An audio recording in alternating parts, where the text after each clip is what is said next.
What's up, YouTube? It's Todd Horst here with Tasty Tracker. Today I'm going to talk about backtesting and sort of my opinion on that, especially in relation to options. So if you don't know backtesting, it's pretty self-explanatory, but it's just automated testing in a piece of software that allows you to set many different parameters. And the purpose is to help you develop a trading or investment plan. Some of the parameters might be like a set price or a set RSI or any other indicator. Now, it really depends on how complete or complex the software is. Some are very basic, just trying to give you the bare minimum of what you would need. But when it comes to options, obviously there are that many more variables because you could choose strikes and percentage in the money, or if you're using delta as an equivalent to that, or whatever. But yeah, so you sort of play around with the different parameters and you keep running it, and it runs it over a data set that's 10 or 20 years worth of data. And that's just generally speaking with options. I'm not sure how far back they go, especially with the stocks that are heavily traded right now, like Nvidia.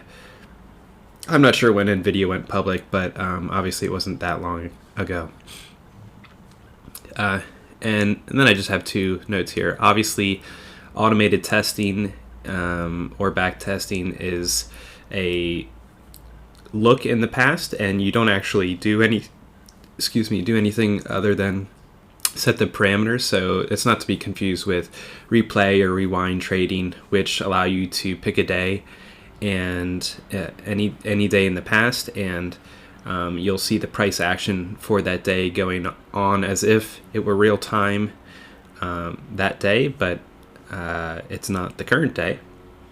And then you can trade buy and sell, and that allows you to practice your entry points and stuff. Obviously the similarity there is that you already know the outcome. You know what the stock closed at that day, so you can be tempted to cheat. But if you're honestly just picking random days, it can be a good practice to know whether you want to enter a position or not, and how to do so. And again, similarly, paper trading is similar to rewind trading, but instead of picking a random day in the past, you would be following the market in real time.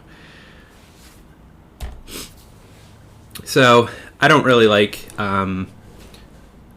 the back testing, at least the ones that I've seen, and even conceptually. And I'm a software developer. Have been for about 15 years professionally, and just the whole concept doesn't really make sense to me. You're taking something that's very dynamic, and you're trying to put a firm set of rules around it. That's what most software is. I'm not into AI or anything like that, so maybe that would be a bit of a different scenario if they ever got to that level with options, or when they get to that level. But at this point, it's they're not to minimize the work effort, they're fairly basic in the number of parameters that they offer and how you can customize it. So with that in mind, you end up curve fitting your strategy to the historical markets. So curve fitting is simply seeing where something breaks down, tweaking your set of rules, and then rerunning it. And if you play that game long enough, you'll have a list of 50 rules, and of course the strategy would then make you millions and millions of dollars, but it's not a realistic strategy that you can actually implement, certainly not with any speed.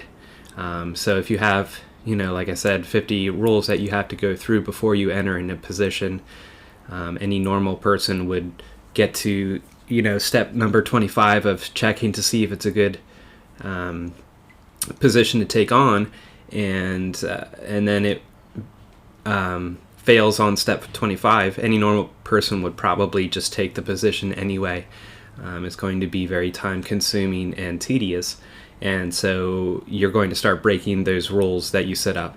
And again, those rules are for historical markets. So is it actually going to produce any results in the future? Probably not. Certainly not the way you would expect it to, because you're going to have things like don't trade on the third Monday of every 5th month, so yeah, that would work out for some back testing, but it's obviously not realistic. So for the next bullet point here, patterns in history, people say repeat themselves, and that's obviously true. We have a tendency to do the same things that we've done before, but they may repeat. It's not a guaranteed, and it's never going to be an exact. So basing all of your future decisions on past evidence, again, that can be a good benchmark, a good way to steer you in the right direction maybe, but I wouldn't put any more weight on it than I guess somebody recommending something to me online. I might paper trade somebody else's suggestions for a little bit and see if it makes sense for me, and that's what I would do for anything that I came up with in backtesting. I would paper trade for a while just to make sure that it actually made sense, but I wouldn't hold my breath. But we know it's never going to be exactly the same, and again, with options having so many variables, that's especially true.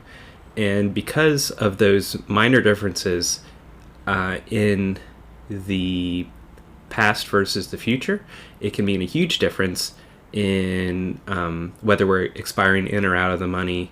For example, if the move in the future takes 1 week longer, well, now it's you're expecting to have one more or one less week before you move into a in the money profitable position, but because it's taking longer in the future, your position expires worthless. So the whole point there is, why would you just assume that it's going to be an exact match? And I guess people think that with enough data, you can say, well, on average, this works out pretty good. So that leads me to my third bullet point here.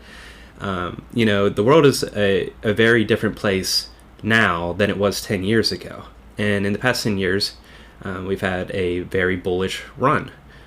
So any back testing you do with 10 years or less is going to be maybe appropriate for a bull run in the future, at least more than anything else. So if you're testing bullish strategies, then it can give you a little bit of an indicator. But even then, again, I'm just super skeptical. But let alone 20 years ago. So again, 20 years ago, a lot of the stocks that are being traded actively today, those companies didn't exist, or they weren't in the same position that they are in today. Some of the big companies 20 years ago are closed down or worth nothing now. So, look at GM and GE and stuff like that. A lot of companies that are only shadows of what they were. So, 20 years ago is sort of too long, and 10 years is sort of too short. So what sort of data makes the most sense where you feel confident that the strategy is actually going to work in the future? And, I have a little note here that if you're just playing the monthly expirations, which I tend to do 90% of the time, and that's actually where I've been most successful with, particularly because of liquidity and volume. But if you're only doing that, then you have 12 expiration cycles per year. So, your sample size there even though you're doing 10 years, it's only 12 expirations per year. So it's not actually that much data if you're testing against expiration cycles, the monthlies. And obviously, if you're doing the short swinging weeklies, then there's a lot of volume in this week's expiration. But if you're going to play a weekly expiration that is 60 days out, entering I found to not be bad, but exiting if I want to roll it or something like that has been pretty poor. So I did do weekly expirations that were always 45 days out, and I've stopped doing that because I just found over time that I was less successful than just sticking with the monthly expirations. So my fourth bullet point here is, with any strategy, there's going to be drawdowns, and that might be projected. And on paper, that's one thing to see that drawdown. But will you be able to continue to make the same trades when the drawdown actually hits in real life? And again, you're hoping that this strategy works in the future just the same as it did in the past. So, but what if it doesn't? Now you're on a drawdown and you're doubting that things are going to be like they were in the past. And so you have to have the strength to go through that. Now that's the same regardless, but I'm just strictly talking about building your strategy based on the past. Obviously you need to be strong enough to go through drawdowns, but if you're not basing your strategy on sort of this false evidence, if you're drawing your conclusions from your own evidence your own experience that you've done, then you know that that's how things have gone, and that is a constantly evolving strategy. At least mine is based on current market conditions. But anyway, so my last bullet point here is: would you make the exact same trade over and over and over again, even if the setup looks terrible? I know personally, if I saw a setup and I was 100% sure it was going to lose. Obviously my mind and the market are different. So one of those might actually be a huge winner that is required for that strategy to be profitable. But because you didn't take it because it looked completely terrible, and maybe the previous 4 times you made that trade all failed, so you're doubting taking that 5th trade, but maybe that's the one that was the home run that you needed to turn your account around. So I don't know. I'm not really a fan of a static strategy in general. I guess maybe these last couple bullet points are more about a static strategy. So I have several different strategies, and they're different in different markets.